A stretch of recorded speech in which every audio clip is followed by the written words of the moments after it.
এত বছর পরে এসেও আমরা সেই হিন্দুত্ববাদের বিপীড়নের শিকার হচ্ছি ভাইয়েরা।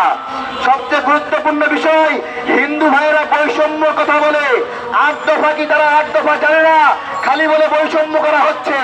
আমরা সমতা চাই, আমরাও জানতে চাই ৮% হিন্দু নাগরিক কোন ষড়যন্ত্রের মাধ্যমে ৩২% সরকারি চাকরি দখল করলো।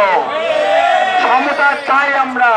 মৌন মিছিল শুরু হবে, কথা বলবে আমাদের নেতৃবৃন্দ। ধন্যবাদ সবাইকে।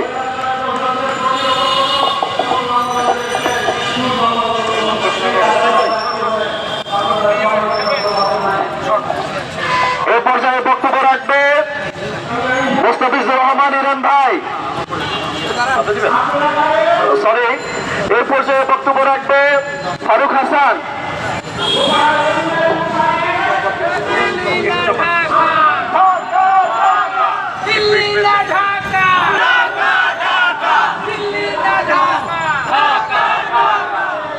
আবার আসিব ফিরে এই বাংলার তীরে কবি জীবনানন্দ দাশের একটি বিখ্যাত কবিতা। আর এই কবিতাকে বাংলাদেশ থেকে পলায়নরত খুনি হাসিনা আজকে নতুন করে রচনা করেছেন। এই বাংলাদেশের মাটিতে আবার আসিব ফিরে, হয়তো আনসার লীগ হয়ে, নয়তো ইসকন লীগ হয়ে। এটাই হচ্ছে হাসিনার আজকে নতুন কবিতার নতুন ভার্সন। প্রিয় বন্ধুগণ, আজকে সারা বাংলাদেশে বাংলার মানুষ আওয়াজ তুলেছে, এই বাংলাদেশে হিন্দুত্ববাদী শক্তি, ভারতীয় কোনো আগ্রাসন তাবেদারি চলতে দেওয়া হবে না। এই বাংলাদেশ, এই বাংলাদেশের মাটি শহীদ তিতুমীরের মাটি, এই বাংলাদেশ হাজী শরীয়তুল্লাহর বাংলাদেশ, এই বাংলাদেশ শহীদ মীর মুগ্ধের বাংলাদেশ, এই বাংলাদেশ শহীদ আবু সাঈদের বাংলাদেশ। এই বাংলাদেশে কুখ্যাত নরেন্দ্র মোদী কিংবা ভারতীয় আধিপত্যবাদী শক্তির কোন দাবেদারি চলতে দেওয়া হবে না। আজকে ভারত আমাদেরকে হুমকি দেয়, তারা নাকি তাদের সীমান্ত বন্ধ করে দেবে।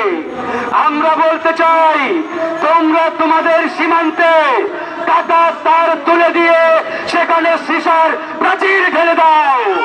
আমরা তোমাদেরকে দেখতে চাই না। আমাদের ঘেন্না লাগে, আমাদের রুচিতে বাঁধে, সুতরাং আমরা ওই দিল্লির দিকে তাকাতে চাই না। প্রিয় বন্ধুগণ, আজকে এই বাংলাদেশে পরিকল্পিতভাবে একটি সাম্প্রদায়িক দাঙ্গা লাগানোর চেষ্টা করা হচ্ছে। এই সাম্প্রদায়িক দাঙ্গা লাগিয়ে তারা এই বাংলাদেশকে অস্থিতিশীল একটা পরিস্থিতির দিকে ঠেলে দেওয়ার চেষ্টা করছে। আমরা স্পষ্ট করে বলতে চাই, এই বাংলাদেশে আমরা যতদিন বেঁচে থাকবো ততদিন এই বাংলাদেশ নিয়ে ভারতকে আর খেলতে দেওয়া হবে না। একটি বিষয় বারবার ভুল মেসেজ দেওয়া হচ্ছে। ইসকনকে বলা হচ্ছে ইসকন নাকি একটি হিন্দু সংগঠন। এটি